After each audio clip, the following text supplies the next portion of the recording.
Hey guys, welcome back to my channel. If this is your first time here, my name is Craig and I live in the Philippines with my wife and son. We're actually in Bicol province, not Manila or Cebu. If you're here because you wanted to know about hospital treatment in the Philippines, let me tell you my story. So what I'll do is I'll give you the background of what happened, and then what happened when I went to the hospital, and then what happened after the hospital. Coming up. Oh, it's very hot today, so just give me some time to cool down. I've got a wee drink on the go as well, just to chill the pipes. So, this happened on January the 1st, 2023, so just over a year ago. And we had been on my wife's family's farm for New Year's Eve. So this is the background to the story.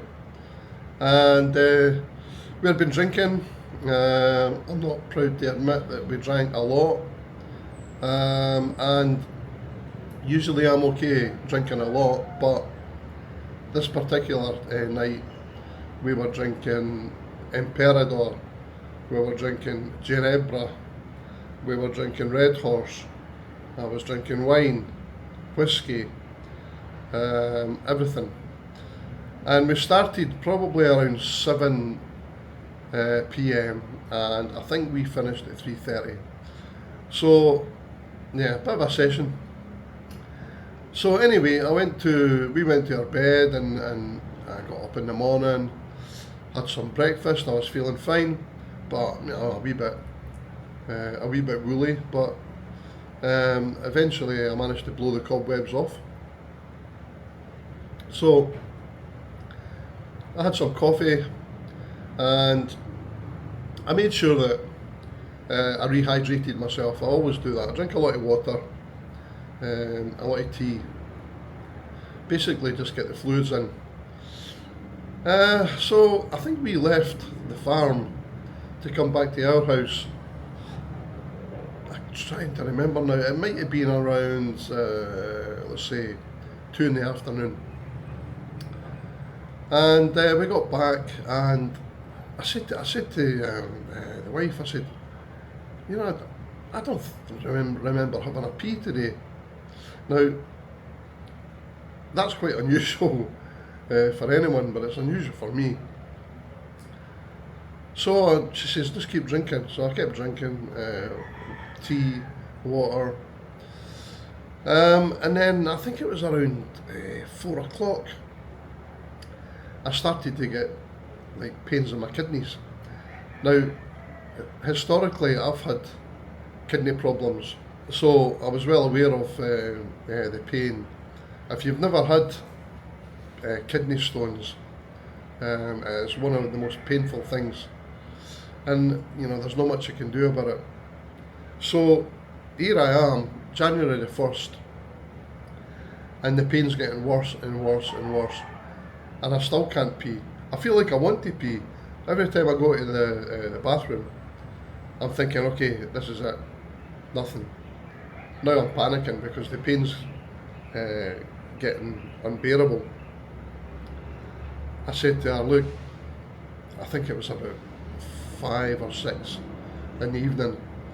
I said, look, I'm going to have to go to the hospital. I said, this is not normal. I said, I feel like I want to pee, I can't pee, and the pain is excruciating. Was I worried? Yeah, I was a wee bit worried. So, but the problem is, like, we've got our son here who's, at that time he would have been 8. I said, look, just you stay here with Kian. I said, and I'll go to the hospital on my own. And she didn't want me to do that. She said, you can't go on your own. I said, look, I'll be fine. And we have a hospital basically on our doorstep. That's not the reason why we bought the house, but it's handy. And the hospital is Darriga Doctors, that one there. And when I first saw that, I thought, that's really a hospital, you know. It's a bit old and dodgy looking. And I'd never been in hospital in the Philippines before. I said, look, I'm just going to walk, because the distance from our house to the hospital is literally, I'm going to say, between 100 to 130 metres. All I've got to do is cross over the main road and I'm there. Once I reach the main road, cross over it and I'm in. So bear in mind, this is like New Year's Day. And I'm thinking, you know, are the staff even going to be there? So I goes in, excuse me, I went in, they took my details, and they took all my vitals, you know, blood pressure and whatnot, and they told me to take a seat.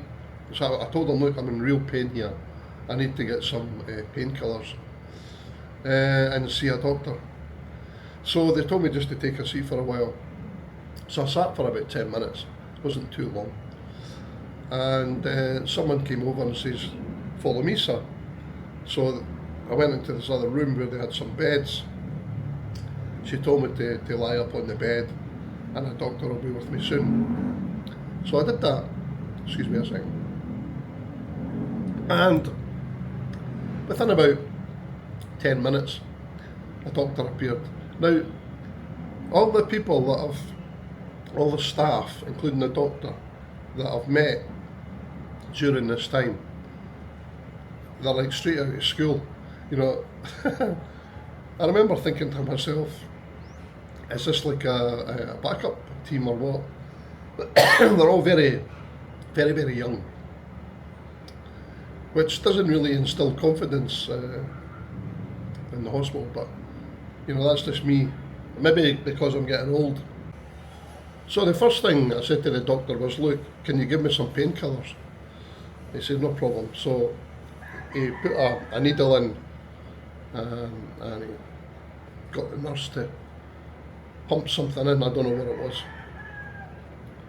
And he said, I'll come back in 15-20 minutes. During that time, I was still in a lot of pain. Nothing was working. When he came back, I said, look, that's not made any difference. The pain is still the same. He said, okay, we'll try something stronger. Something stronger. I said, okay. So I don't know what it was. I don't think it was morphine, but I might be wrong. Anyway, within 5 minutes, I was out. Cold. I mean, I was lying there. I felt like I was like a ton weight, and I had my eyes closed. I couldn't open my eyes. And I was in that state for about, I'm going to say, 25, 30 minutes. I could hear things, conversations. Could not move. I could not move a finger in anything. I was just completely knocked out. He came back and he said to me, sir, can you wake up? So I managed to open my eyes. I said, I feel no pain whatsoever. So he said, okay, I'll give you some meds. I take the meds. So I went to the pharmacy. He said to me, if you still can't pee, come back later. So I went to the pharmacy. I walked back to the house. I explained to my wife what had happened and how the painkiller they had injected into me had completely knocked me out. I said it was a really weird feeling, which made me think it was morphine. Not that I've had morphine before, but anyway, we went to bed around 9:30, and I'd only been in bed 20 minutes. I'd taken all the Euro powders and everything.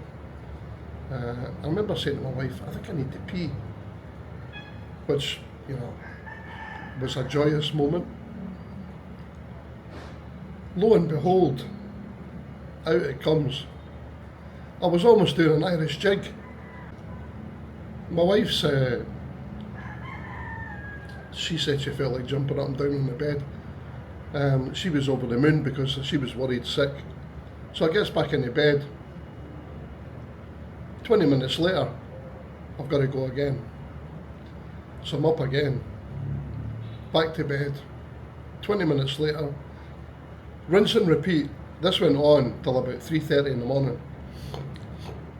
I had taken on so many fluids, coupled with the Euro powders, my God. I was like a racehorse. So there's two things I want you to take from this. Number one, never judge a book by its cover. The hospital might look like a garbage dump from the outside, but inside it's fully functioning with all the right equipment. And the second thing, never judge a book by its cover. The doctors, the nurses, they might have all been young, but they knew what they were doing. The following day, I was sorted, back to normal. But what I would say is, if you've had kidney problems in the past, stay away from the drinking parties, with the Ginebra, Imperator. And I think also, see, in the Filipino culture, they'll take a drink and they'll give the glass to the next person.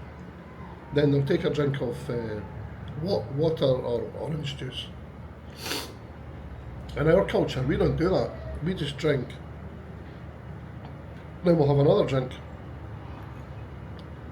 So we don't get hydrated, whereas they're hydrating themselves every time they have a drink. That's just something else I thought about.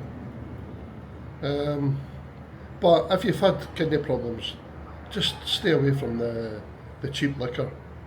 It's not worth it. I won't go back to drinking like that again. I drink wine normally, occasional beer. Cost-wise, it wasn't expensive. I think for the consultation, it was around 3,000 pesos, I think, or 3,500 pesos. And the meds were about 1,200. Just stay away from the cheap liquor, that's what I would recommend. Drink what you know. Okay guys, thanks for watching.